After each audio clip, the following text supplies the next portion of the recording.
What's the difference between a chickpea and a garbanzo bean?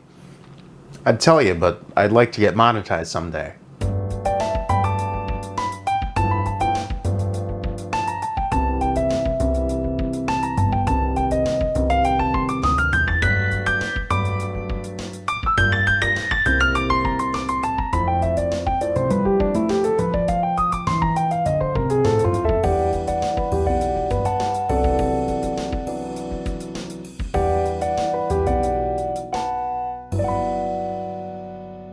Alright, so I'm going to make a video in the future about how to make this truly from scratch. You can make your own tahini, which is relatively easy, and it is also pretty easy to do your own chickpeas. These are just already done.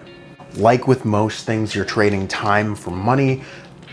Doing your chickpeas from dried costs very little, but it takes a little more time. While doing your chickpeas from a can takes very little time, but it costs about 3 times as much. Now, a lot of people throw away this water. Don't do that. This is gonna come in handy later. So after a quick rinse, I'm gonna take each one of these chickpeas, take off the skin. This process is a little bit time consuming.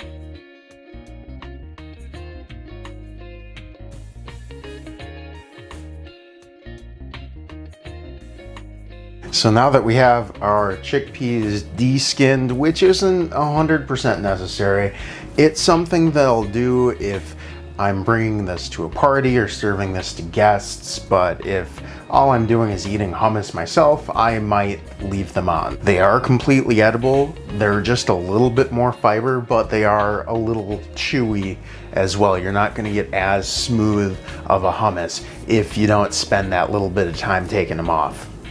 Into a food processor, I'm just gonna build my hummus base. I'm gonna use about half a cup, or roughly 115 milliliters of tahini, which is just roasted sesame seeds, pinch of salt, about 2 tablespoons of olive oil,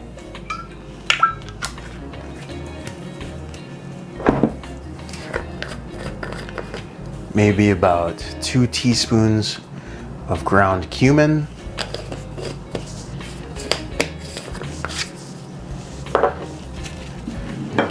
garlic. None of this garlic is good.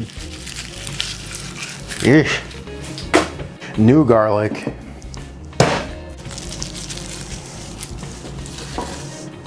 Maybe about 2 cloves. Garlic's one of those things that can be super garlicky or a little mild. So if it smells super strong, maybe dial it back. If it doesn't, use a little bit more. The juice of 1 lemon.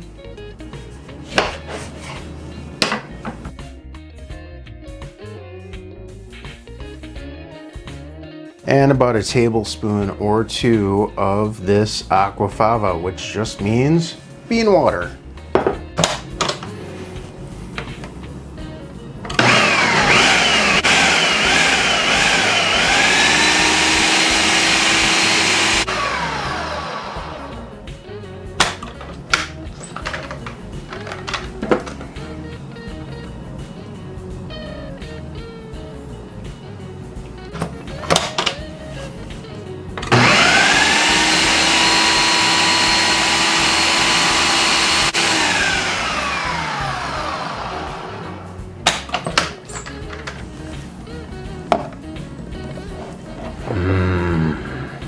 So when this is looking like the consistency of hummus itself, we're gonna add our chickpeas. And it's important not to get it too wet right away. We can always make it more wet.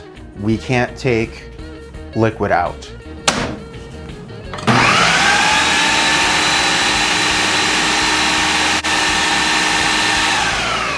Now that the chickpeas are incorporated, I have a much better idea of the moisture level I'm looking for, so I'm gonna go ahead and add the rest of this aquafaba and just a little bit more olive oil. And I'm just gonna let this go.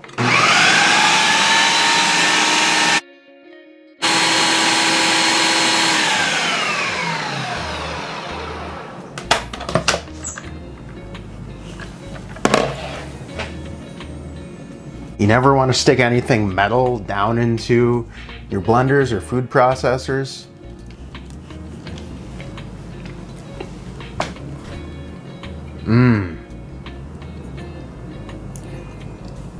Could use just a little more salt.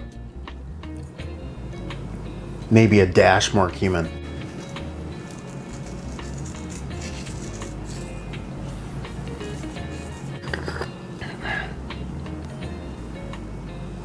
I'm gonna put exact quantities that I'm using this time in the description below, but every time I make hummus, I do it a little bit differently, so don't be afraid to play with it. If your lemons aren't particularly lemony, or your garlic is a little bit too garlicky, don't be afraid to adjust your portions and taste it at the end.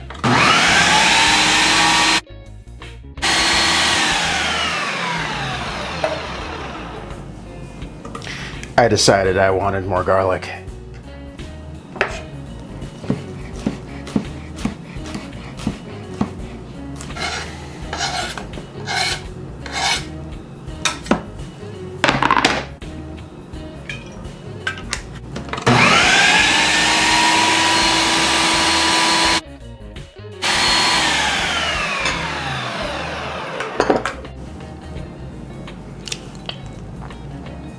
Ah, perfect.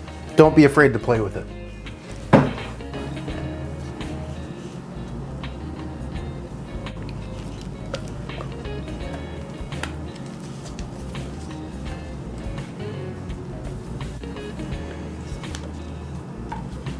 And I'm putting them in 2 bowls so that I can freeze one. They freeze exceptionally well and don't take very long to defrost at room temperature, so then I can have hummus now and later.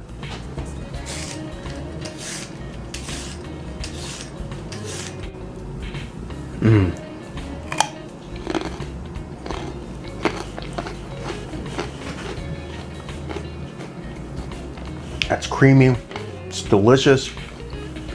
Adding that little bit of extra garlic was the right move. Just enough tahini to make it pop. This is beautiful. This is usually where you'll see people run a spoon along this, drizzle some olive oil, put down some sumac or some cumin or some smoked paprika. What else is popular? Pesto. But honestly, I just love this plain with some veggies. Get some pita. Or you can join me next week here on Self-Serving Skillet. We'll be back out at the grill. We're gonna use this hummus to make one of my favorite sandwiches.